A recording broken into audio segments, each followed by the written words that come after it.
Hello mga boss, good day, another topic na naman po tayo mga boss. No?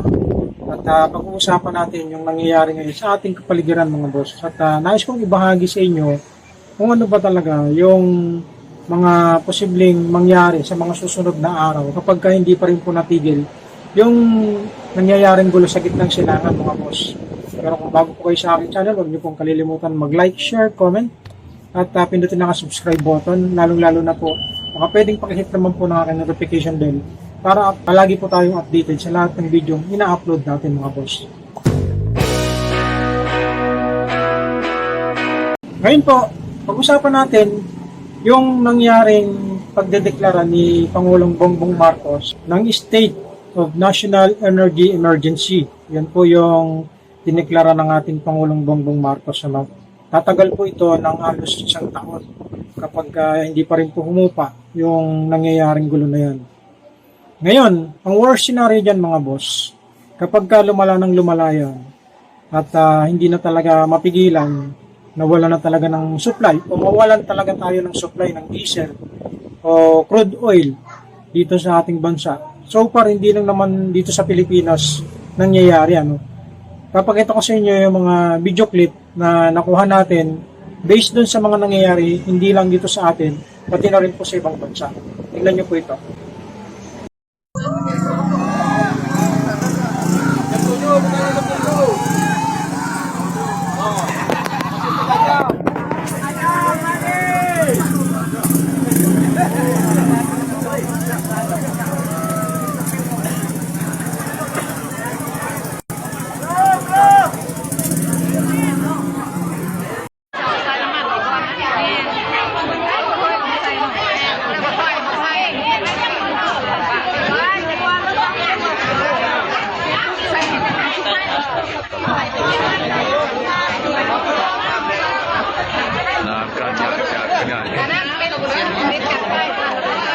ที่กันตลอดเลยนะนี่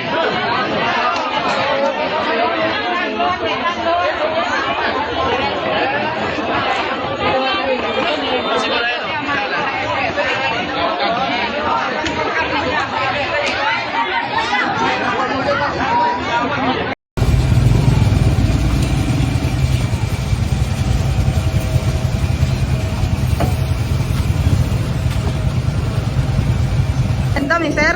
Oo. Ano ni? Inyo lang ng konsumo? Oo, gusto mo na mo. Kanino niya? Ay, sa mga pising ko, Ayan mga boss, isa yan sa patunay na malaki yung epekto ng kawalan ng crude oil sa isang bansa mga boss. No? Hindi lang Pilipinas, hindi lang Indonesian ang nagkakaroon ng problema sa ganyang kaso mga boss. No? Lahat po ng bansa ngayon apektado, maliban na lang po doon. So may mga nakaimbak na sarili nilang crude oil mga boss. No? Swerte na lang yung mga bansang na merong mga naka-imbak o naka-stock silang mga petrolyo mga boss. Tayo na umaangkat lang sa iba't ibang bansa, pangunahin natin ginagamit dito sa ating bansa, no? Sa Pilipinas, isa po tayo sa malaki yung nagkakaroon ng damage effect dyan sa nangyayaring gulo na yun, mga boss. Lalo na ngayon, kahapon nagpagas ako, umikot-ikot ako ng konti mga boss, no? Pinakamura kong nakita at nagpagas ako is yung Flying Bee at saka yung dito malapit sa amin, yung Petrogas at saka yung Uni Oil. Yun, mga mura po yan mga boss. Pero yung halos karamihan, lalo na po yung apat na malalaking kumpanya ng langis, sobrang taas po talaga mga boss. Wala po tayong magagawa doon. Dahil, syempre, yun naman po negosyo. No? Hindi naman po sila papayag na palugi yung benta nila. May mga pagkakataon na yung ibang gasolinan, kagaya ng binanggit kong Flying Bee at Power Gas at saka yung ibang Uni Oil, mas mababa yung ini-increase nila kaysa dun sa mga kilala nating mga branded na gasolinahan mga boss. No? Ngayon, ang napansin ko lang mga boss, no, yung volume po ng mga sasakyan nung hindi pa tayo nagkakaroon ng crisis sa mga gasolina o diesel ay ubod po ng dami, sobra. At kung mapapansin nyo sa mga kalsada natin, yung araw-araw na nasa kalsada nyo, talaga namang malaki po yung naging kaluwagan ngayon dahil kagaya ng mga naunang sinabi ko at patuloy tayong nagmamatsyag, nag-oobserba sa ating paligid mga boss, no? Hanggang sa mga balita, patuloy tayong nakikinig o nakikibalita. At sa aking paglabas-labas ay napansin ko rin na talagang malaki yung naging epekto ng pagtaas ng ating crude oil mga boss, no? Una, yung mga dating gumagamit ng mga sasakyan ay napipilitan na ngayon mag-commute at pumasahe na lang kaysa gumastos sila ng panggasolina o pang diesel nila mga boss, no? Pero yung mga talagang kailangan at hindi naman maiiwasan na gumamit ng sasakyan, sila po yung gumagamit. Pero gaya ng sinabi ko, malaki na po yung kaluwagan ngayon. Kahit dito po sa lugar namin, malaki na po yung kaluwagan. Isa po sa naging epekto nito sa ating bansa ay yung mindset ng tao, may pera at saka dun sa walang pera, kumpara natin yung merong pera, sila po ay mag-i-imbak ng sarili nilang crude oil o diesel kasi syempre lalong-lalo na po yung may mga sasakyan na marami. Doon naman sa mga walang pera o yung sapat na pamumuhay, napipilitan po sila na araw-araw magpagas kasi yun lang naman po yung kakayahan nila. Wala silang kakayahan mag-ipon o mag-imbak ng sarili nilang mga petrolyo, mga boss, no? Yun yung isang epekto dyan. Lamang talaga yung may pera ka at sa wala kang pera, mga boss. Ngayon po, nagbibigay ng ayuda yung ating gobyerno. Ang tanong ng marami dyan, tanong ng maraming tsuper, yung binibigay bang ayuda ay sasapat sa inyo sa loob ng isang buwan o isang taon man, yung sinasabi natin.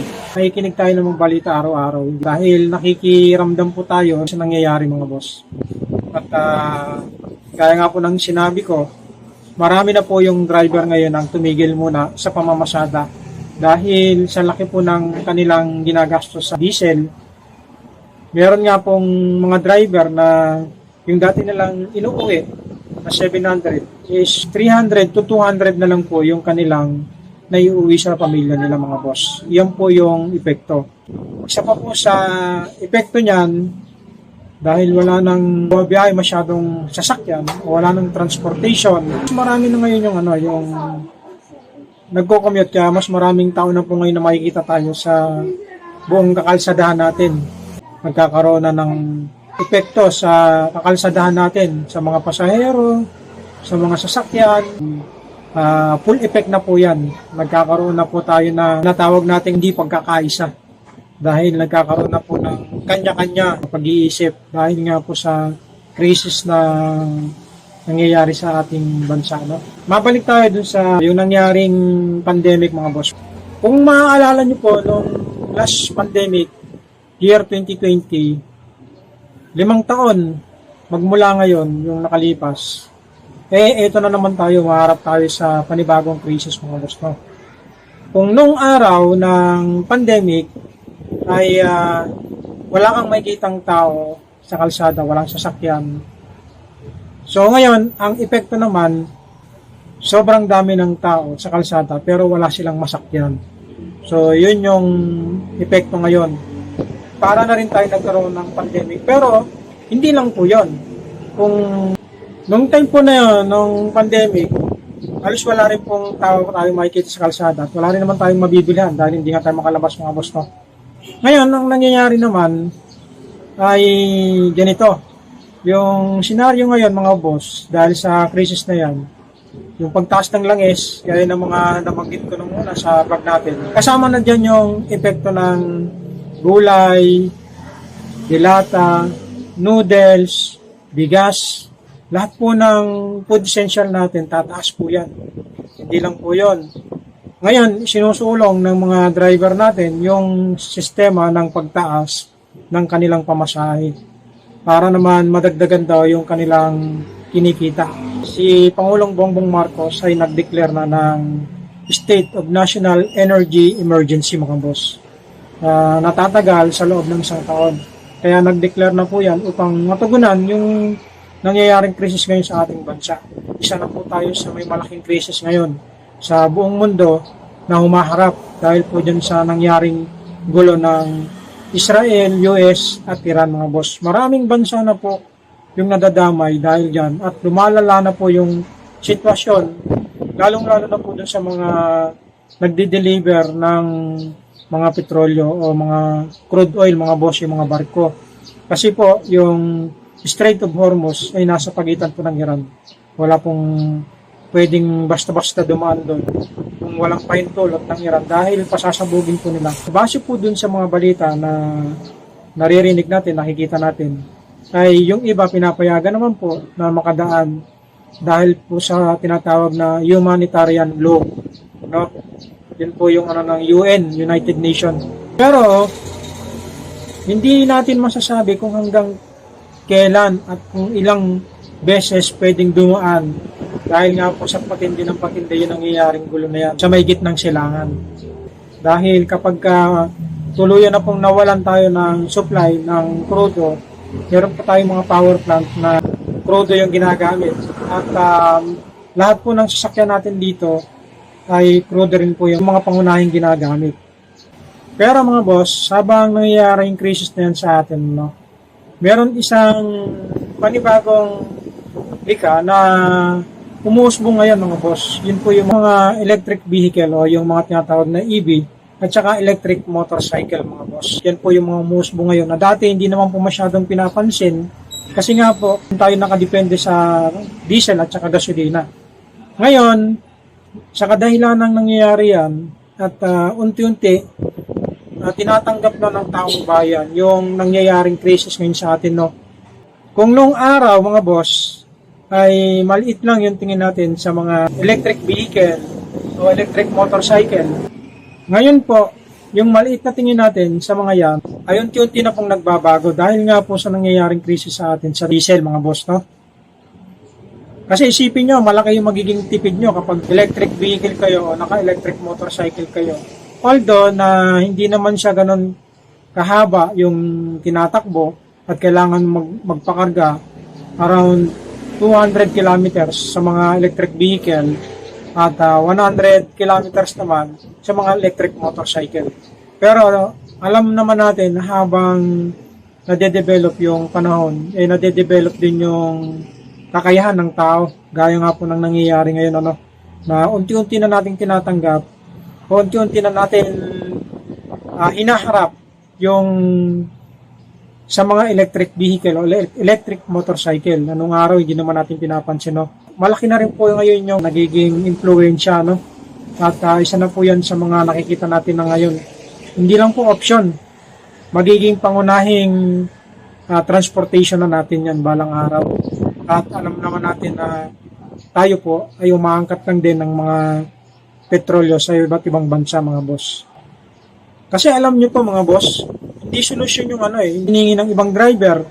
Kasi mas pabor ako dun sa sinasabi ng mga talagang nakakaintinding driver na itaas pa yung pamasahe, pagbigay man ng ayuda yung gobyerno, pero isang beses lang nilang kakainin o isang beses lang nilang mararanasan yung tinatawag na bigay ng gobyerno. Hindi kagaya po nung lifetime na nandyan, naghahanap buhay sila. Lifetime po nila na mapapakinabangan. Bawat araw na kinikita natin, yun po yung sinasabi ng iba na mas gusto nila yung pangmatagalang solusyon kaysa po dun sa panandaliang solusyon lang. Dahil wala naman pong mangyayari dun sa panandalian. Dahil mas hanap ng iba ay yung mas pangmatagalan, hindi po yung pangmaiksian. Although, sige, ganito na lang. Gusto nilang mag-increase yung pamasahe. Pero yung mga sahod ng tao, hindi naman ganun agad i-increase. Kawawa pa rin yung mga nasa mababang pamumuhay kasi sila po nakabudget lang yung pamasahe nila araw-araw tapos biglang mag-increase. Mababago po yung cycle ng kanilang pang-araw-araw na gastusin. Kung kumikita lamang po sila ng 695, tapos yung layo ng biyahe nila at yung gastos sa pamasahis nasa 300 araw-araw, wala na rin po silang iuwi. Dahil unang-una, kinakaltasan po yan ng pag-ibig, SSS, tax, etc. Alam naman natin dito na halos maraming kinakaltas sa atin na buwis. At yan po ay tungkulin talaga kapag ka nasa o kayo po ay employed o kayo nagtatrabaho. So ang tanging hiling lang natin mga boss, no? Tayo naman, syempre hindi lang naman tayo yung nakakaranas kagaya nga ng sinabi ko ng ganyang sitwasyon. Ang makikinabang naman yan, tayong mga Pilipino hindi naman yung ibang bansa So kung mas nakikinabang yung ibang bansa dahil sa nangyayaring gulo, ngayon tayo ang nagiging sangkalan kasi nga wala tayong sariling imbakan ng mga crude oil. Meron man tayo, kagaya ng sinabi ng Department of Energy na ang supply lang natin ay aabot lang hanggang matapusan ng April. So how much more na kung lalagpas pa ng 2-3 buwan, abot ng 1 taon yung nangyaring gulo, tapos na po yung sinasabi nilang hanggang katapusan ng April. Hihinto na po yung ating transportation at yung ating mga power plant na gumagamit ng crude oil. Ayun, sana po mga boss, magkaisa tayo, no? At patuloy tayong mag-obserba sa nangyayari. Maging ehemplo, hindi lang naman po sa ating mga mamamayan, kundi po sa lahat ng taong bayan, mga boss. Ito po si Mapatek at maraming salamat po sa aking mga subscriber at lalo na po sa mga followers ko sa Facebook page. Thank you po. Hanggang sa mga susunod na araw po mga boss. Thank you.